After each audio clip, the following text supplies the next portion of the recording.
朋友们好，很高兴访问 HT News Taiwan 频道。现在，原创朝迪丽热巴的全被打脸了。长歌行作为一部热血漫画，曾是许多人的爷青回。相信不少人还能想起白衣飘飘的年代，顶着黑眼圈熬夜追长歌行的场景。如今电视剧版长歌行播出，让大家看到了希望，纷纷感慨终于等来结局了。但是剧集开播后，口碑两极分化严重，导致豆瓣评分也仅在及格线之上，网友们各执一词，争得不可开交。那么长歌行到底行不行？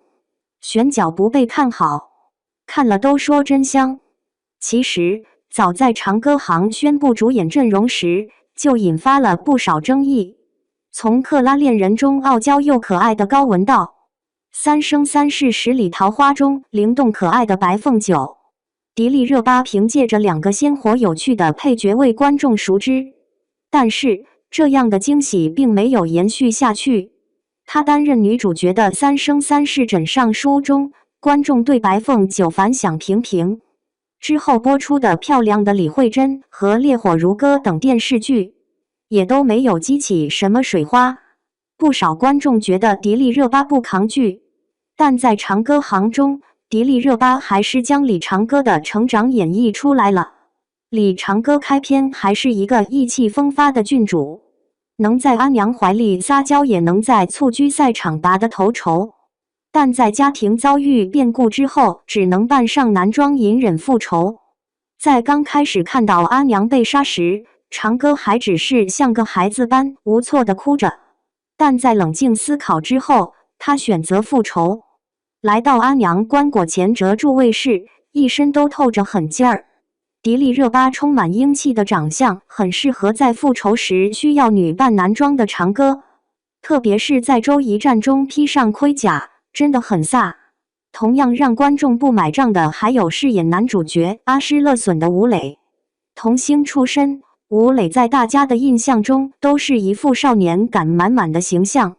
然而这个角色偏偏是一个草原硬汉，9岁开始打仗，征战10年从无败绩。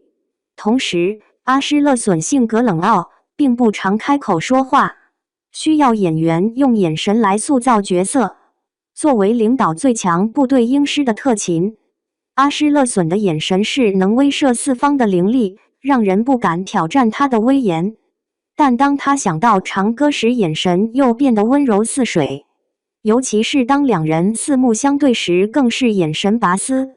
好在这些考验演技的时刻，30弟弟都没掉链子，也让观众看到了他的努力。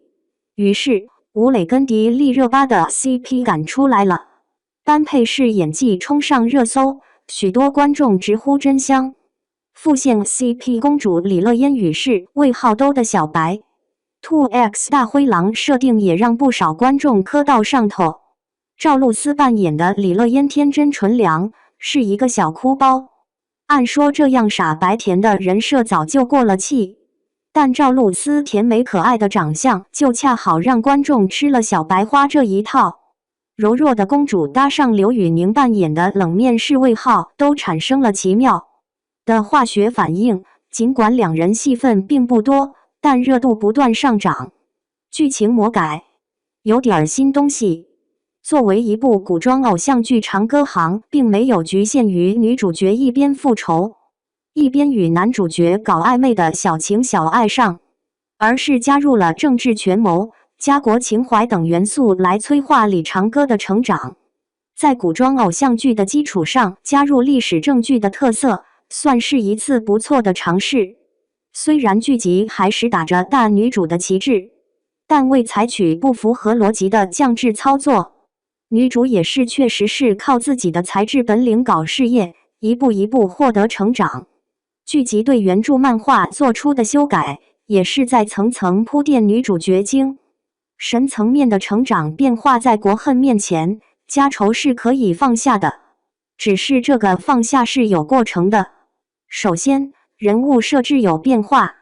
作为漫画里的反派人物李世民，本来设定是他发动玄武门之变上位弑兄，杀害李长歌一家，冷面无情的一个人。但在剧中，冷酷的李世民展现出了舐犊情深的一面。作为看着长歌长大的叔父，他不忍心赶尽杀绝，这成为了李长歌明白国仇远远比家恨更重要的开始。最后，长歌见证了周刺史公孙恒为保百姓性命自尽献将的壮举，这些都让他最终看到李世民作为明君，有能力使大唐走向繁盛而选择放下仇恨。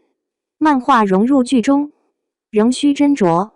除了将历史正剧的元素融入古装偶像剧中，长歌行还有一个比较新颖的地方，是将漫画融入到了电视剧的创作中。总导演朱瑞斌是这样说的：“我就是想让观众看到这个的时候，一看到画面，就好像看着这本书的那个感觉。但在播出后，这一做法并没有得到观众的认可，反而引发了不少批评。其实，将漫画放到电视剧中，并不是长歌行开创的。杀死比尔怪侠一枝梅、隐秘的角落以及摩天大楼等剧集都在这一方面做出尝试，且获得了较好的评价。那么，为什么长歌行在这一手法上却摔了跟头呢？以往这些剧集中加入漫画元素，都是起到进一步刻画人物形象、推动剧情发展的作用，而且很多漫画的插入是与隐喻手法相结合的，使得整部剧更具深度，更加耐人寻味。以去年暑期爆火的电视剧《隐秘的角落》为例，它在片头运用了动漫的形式，诡谲的音乐搭配黑白的动画，再加之阴暗的解读，每次看到这个片头都让人不寒而栗。